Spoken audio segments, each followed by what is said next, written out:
Hello guys, welcome back to my channel easy tricks. और ये है डिसोल्यूशन ऑफ पार्टनरशिप फॉर्म का third part.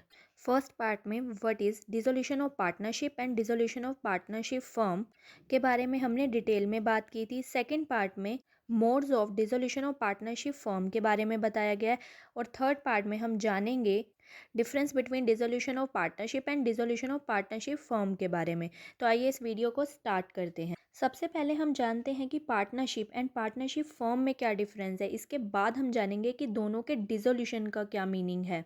जब दो या दो से ज़्यादा लोग एक कॉमन ऑब्जेक्ट को फुलफिल करने के लिए एक साथ बिजनेस करते हैं तो उसे पार्टनरशिप कहते हैं। और इस पार्टनरशिप को लीगलिटी देने के लिए जो डॉक्यूमेंट्स रेडी किए जाते हैं उन्हें पार्टनरशिप डीड या पार्टनरशिप एग्रीमेंट कहा जाता है।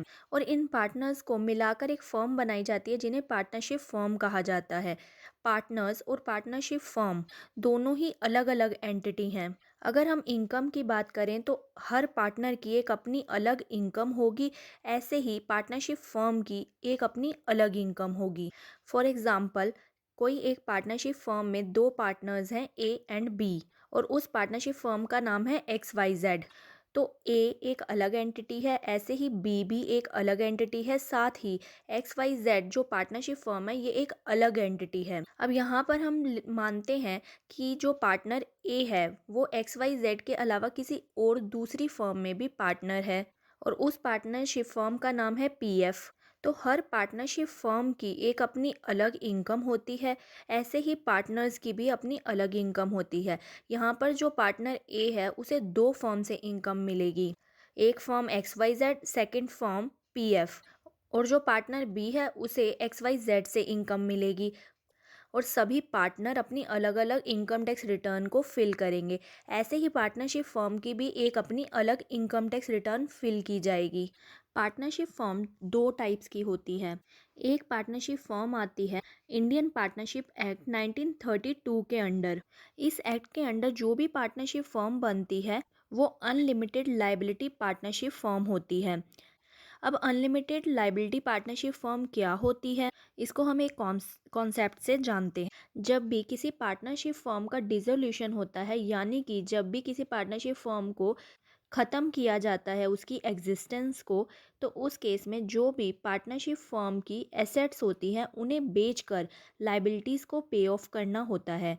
कुछ केसेस में ऐसा होता है कि जो फर्म की लाइबिलिटी है वो फर्म की एसेट से ज़्यादा है। फॉर एग्ज़ाम्पल, फर्म की लाइबिलिटी है 120 रुपीज़ एंड एसेट्स हैं 100 रुपीज़।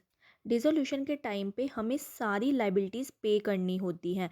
हम उन्हें एसेट्स बेचकर करते हैं, बट अगर उसमें कुछ अमाउंट कम होता है तो पार्टनर्स अपनी प्रॉफिट शेयरिंग रेशो में उस अमाउंट को शेयर करते हैं और लाइबिलिटी को कम्प्लीटली पे ऑफ करते हैं। इसी कॉन्सेप्ट को कहते हैं अनलिमिटेड लाइबिलिटी पार्टनरशिप फर्म। यानी कि डिसोल्यूशन के टाइम पे जितना भी अमाउंट कम होगा पार्टनर्स उसे शेयर करेंगे, या कह सकते हैं पार्टनर्स की लाइबिलिटी अनलिमिटेड होती है, इसीलिए इसे अनलिमिटेड लाइबिलिटी पार्टनरशिप फर्म कहा जाता है।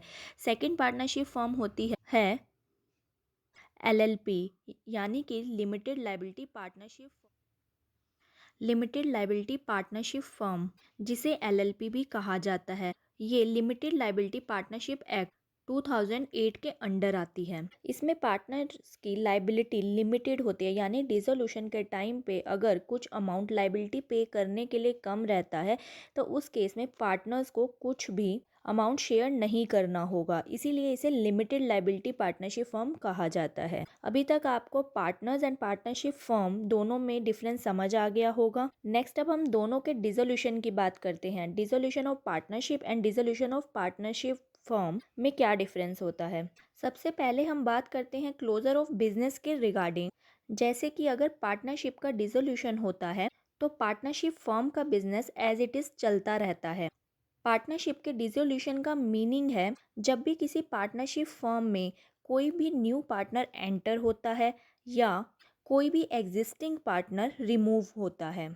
फॉर एग्ज़ाम्पल, अगर किसी पार्टनरशिप फर्म में चार पार्टनर्स हैं जिसमें से कोई भी एक पार्टनर रिमूव हो जाता है या एक और पार्टनर ऐड हो जाता है तो दोनों ही केसेस में यहाँ पे पार्टनरशिप का डिसोल्यूशन हो रहा है, ना कि पार्टनरशिप फर्म का।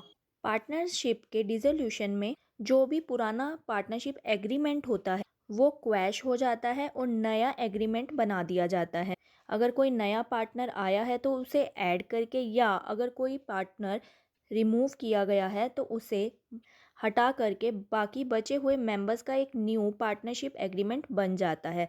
ऐसे में इसे डिसोल्यूशन ऑफ पार्टनरशिप कहा जाता है। और पार्टनरशिप फॉर्म का डिसोल्यूशन का मीनिंग होता है जब सभी मेंबर्स के, यानी कि सभी पार्टनर्स के एग्री करने पर पार्टनरशिप फॉर्म को डिसॉल्व कर दिया जाता है। फॉर्म के पास जो भी एसेट्स होती हैं उन्हें बेच देते हैं और जो भी लाइबिलिटी होती है उन्हें पे ऑफ कर देते हैं। डिसोल्यूशन ऑफ पार्टनरशिप के केस में फॉर्म का बिजनेस एज इट इज़ चलता रहता है, बट डिसोल्यूशन ऑफ फॉर्म के केस में फॉर्म का बिजनेस क्लोज हो जाता है। नेक्स्ट हम जानते हैं दोनों ही केसेस में एसेट्स एंड लाइबिलिटी का क्या किया जाता है। तो डिसोल्यूशन ऑफ पार्टनरशिप के केस में एसेट्स एंड लाइबिलिटी को रीवैल्यूएट किया जाता है और बैलेंस शीट में उस वैल्यू से ही उसे दिखाया जाता है जो रीवैल्यूएट की गई हो।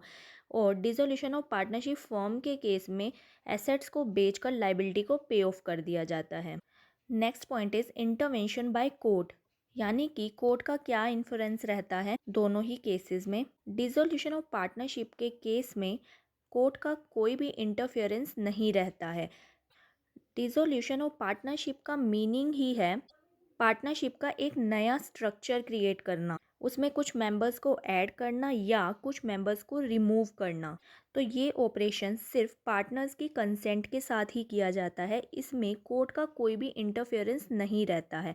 और पार्टनरशिप फर्म के डिसोल्यूशन के केस में कोर्ट का इंटरफेरेंस हो भी सकता है और नहीं भी हो सकता। अगर सभी पार्टनर्स अपनी कंसेंट के थ्रू ही पार्टनरशिप फॉर्म को डिसॉल्व कर रहे हैं तो उसमें कोर्ट का कोई भी इंटरफेरेंस नहीं रहेगा। पर कुछ केसेस में कोर्ट की इंटरफेरेंस के बाद ही पार्टनरशिप फॉर्म का डिसोल्यूशन होता है। अगर आप इसके बारे में डिटेल में जानना चाहते हैं तो आप इसके पार्ट 2 में modes of dissolution of partnership form में जान सकते हैं। आप चैनल की प्लेलिस्ट में जाकर इसे देख सकते हैं। हमारा नेक्स्ट पॉइंट है relationship between partners. Dissolution of partnership के केस में जो भी पार्टनर्स उस समय फॉर्म में होते हैं उन सभी का relation as a partner continue रहता है। But dissolution of partnership form के केस में उन सभी का एज अ पार्टनर कोई भी रिलेशनशिप नहीं रहता है। Next point is the closing of books of accounts. Dissolution of partnership के केस में बुक्स को क्लोज नहीं किया जाता है क्योंकि पार्टनरशिप फर्म अभी एग्जिस्टेंस में है और फर्म का बिजनेस भी चल रहा है, तो उस केस में बुक्स को कंटिन्यू रखा जाता है। बस एसेट्स एंड लाइबिलिटी को रीवैल्यूएशन वैल्यू पे ही एंटर किया जाता है। और डिसोल्यूशन ऑफ फर्म के केस में बुक्स को क्लोज कर दिया जाता है क्योंकि अब पार्टनरशिप फर्म एग्जिस्टेंस में नहीं है और ना ही उसका कोई बिजनेस कंटिन्यू है, तो उस केस में बुक्स ऑफ अकाउंट्स को भी क्लोज कर दिया जाता है। आई होप आपको ये वीडियो अच्छी लगी होगी और पार्टनरशिप एंड पार्टनरशिप फॉर्म का कॉन्सेप्ट अच्छे से समझ आया होगा। प्लीज़ वीडियो को लाइक एंड शेयर करें और चैनल को सब्सक्राइब करें और लेटेस्ट वीडियोस आपको मिल सके इसके लिए बेल आइकन पर ज़रूर प्रेस करें। Thank you for watching the video.